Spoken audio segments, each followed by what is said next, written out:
Elmer again. Elmer, the patchwork elephant, was bored. It was 2 days before another Elmer's Day Parade, the day when elephants cover themselves with bright patterns. The colours were ready, and the elephants were quietly thinking about how they would decorate themselves. Elmer didn't have to think. He was always coloured grey for the parade, the only grey elephant. "Time for a walk," he said to himself. As he walked, Elmer thought, "It's too quiet around here. We need a joke or something to liven things up."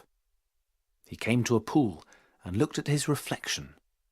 "Hello, Elmer," he said to himself in the water. "You've just given me a good idea. Thank you." When he returned, the others were still quietly thinking.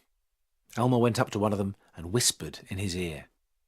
The other elephant smiled and winked, but said nothing. Elmer settled down for a rest. He had a long night in front of him. When night fell, Elmer waited until the others were asleep.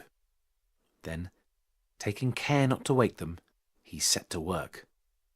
Before sunrise, he had finished, and he tiptoed off to another part of the forest to sleep for what was left of the night.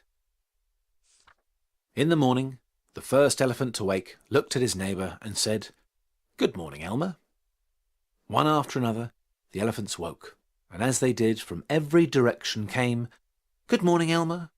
Good morning, Elmer. Good morning, Elmer. Good morning, Elmer. Good morning, Elmer," and so on. During the night, Elmer had painted all the elephants to look like him. Now there were Elmers everywhere, and nobody knew which was the real one. Then the elephants started to speak to each other and say things like, "Are you Elmer?" "I don't know," the other might say. "I might be today, but I'm sure I wasn't yesterday." Then one of the elephants called out, "This is another Elmer trick. Come on, let's splash across the river and wash off the colours.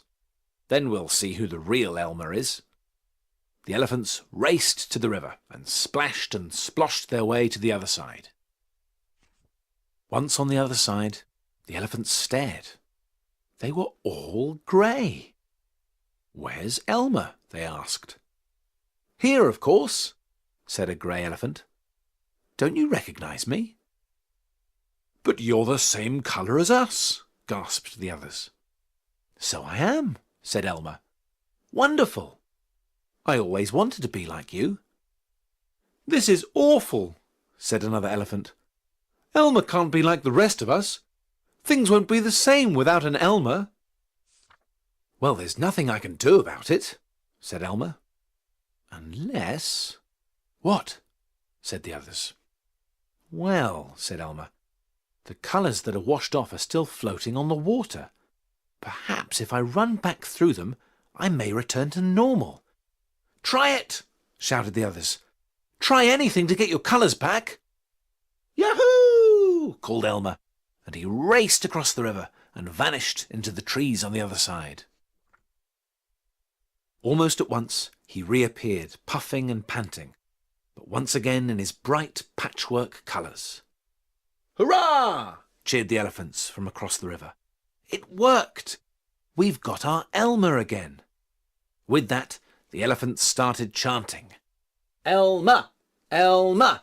Elmer!" Beside Elmer, another elephant suddenly appeared from out of the trees. "Did you call?" he asked. The other elephants went silent and stared. This other elephant was soaking wet, as if he had just run across the river. On top of that, both Elmer and the other elephant were laughing.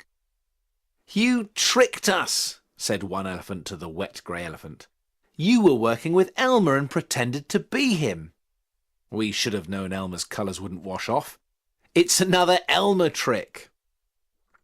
With that, the whole herd of elephants burst out laughing, and running back into the river, they started to splash the two Elmers and each other, and once again they chanted, "Elmer!